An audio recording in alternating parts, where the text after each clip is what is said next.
Então nós vamos falar um pouco dos casos particulares. O que nós temos? Primeiro, dos casos particulares, vetores iguais. Quer dizer, nós consideramos que dois ou mais vetores são iguais se e somente se. Dois vetores são iguais se eles possuírem o mesmo tamanho, a mesma direção e o mesmo sentido. Então, se a gente observar aqui, eu posso falar aqui, que o vetor U é igual ao vetor V. Por quê? Aparentemente eles têm o mesmo tamanho, a mesma direção, o mesmo sentido. E que o vetor U é diferente do vetor W. Por quê? Porque de cara eu consigo observar que o vetor U não tem o mesmo tamanho do W e o vetor U também não tem o mesmo sentido do W. Eles podem aproximadamente ter até a mesma direção, mas tendo um dos elementos, ou direção, ou tamanho, ou sentido iguais, mas não tiver os três, eu não concluo que eles são vetores iguais. Então, se observar aqui, o U também não é igual ao V e o W também não é igual ao V. Por quê? Porque, cara, eles têm sentidos diferentes e tamanhos diferentes. Tranquilos? Vetores paralelos, né? Dois vetores são paralelos se e somente se eles possuírem a mesma direção, né? Então, nós temos o seguinte, o vetor U é paralelo ao vetor V porque eles possuem a mesma direção, ou seja, né, ou está naquele caso dos 30 ou dos 30 graus de inclinação, ou 30 mais 180, que é 210 graus de inclinação. Se isso acontecesse, um possui 30, o outro possui 30, ou um possui 30, o outro possui 30 mais 180 para dar o oposto, aí sim eles vão ser paralelos, eles vão cair na mesma inclinação. Então, se a gente observar aqui, os vetores paralelos, a ideia intuitiva é que eu possa arrastar um e colocar especificamente sobre o outro, que um vai encaixar, um vai sobrepor o outro. Então, essa é a ideia intuitiva. Aqui eu não posso dizer a mesma coisa do U e do W, né? Porque eles não são paralelos. Um tem essa inclinação e o outro está na horizontal. Então, eu afirmo que o U não é paralelo, né? Paralelo a W, ele não é paralelo a W. Por que ele não é paralelo? Porque ele não tem a mesma inclinação do W, ele não tem a mesma direção do W. Bom, aqui vetor unitário. E aí, para a gente falar de vetor unitário, a gente fala só uma coisinha. Um vetor, ele é classificado, ele é denominado como vetor unitário quando a intensidade dele é igual a 1, ou seja, quando o tamanho dele é igual a 1, ou a norma ou o módulo dele é igual a 1.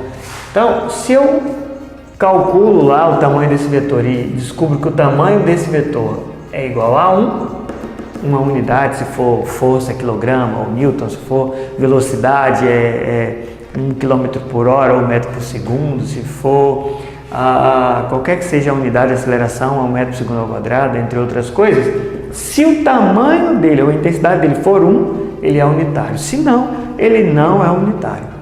Depende de direção, depende de sentido, depende somente do tamanho, ou da intensidade, ou da norma.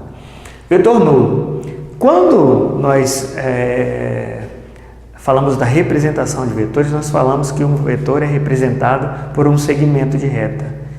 Então, a primeira coisa que acho que a gente ficar, ele é representado, ele não é o segmento de reta, mas eu posso usar esse segmento dentro de um sistema, dependendo do que eu estou estudando, para representar esse vetor no meu sistema.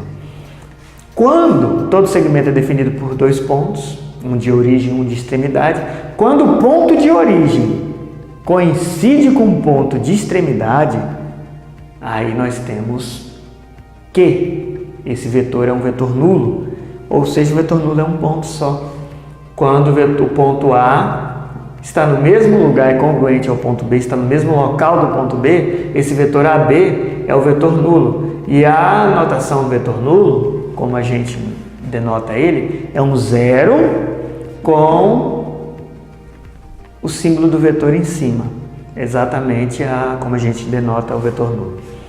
E o tamanho dele, né, é zero, ele não tem, né, um comprimento, justamente porque ele não é um segmento, ele é um ponto, né?